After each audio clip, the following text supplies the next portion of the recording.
नमस्कार दोस्तों, power star Pawan Singh और शिल्पी राज का बहुत ही बड़ा सॉन्ग आ रहा है। गाना के नाम है एके ओढ़निया। जी हाँ मेरे दोस्तों, इस गाना का काफी दिन से हमको इंतजार था। वो गाना आ रहा है, एकदम बवाल सॉन्ग होने वाला है। गाना को लिखे हैं सूरज सिंह और संगीत दिए हैं प्रियांशु सिंह और गाना को गाए हैं पावर स्टार पवन सिंह और शिल्पी राज अपनी मधुर आवाज में। ये सॉन्ग बताया जा रहा है कि भोजपुरिया दर्शकों को काफी ज्यादा पसंद आने वाला ये सॉन्ग है, क्योंकि बहुत ही बवाल और तहलका मचाने वाला सॉन्ग आ रहा है।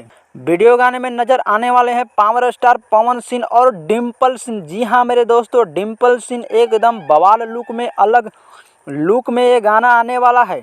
गाना आने वाला है 3 नवंबर के सुबह 6:15 पर एजे फिल्म के यूट्यूब चैनल पर। तो गाना एक बार जरूर देखिएगा और वीडियो पसंद आया तो चैनल को सब्सक्राइब कीजिएगा। दोस्तों मिलते हैं अगले नेक्स्ट वीडियो में।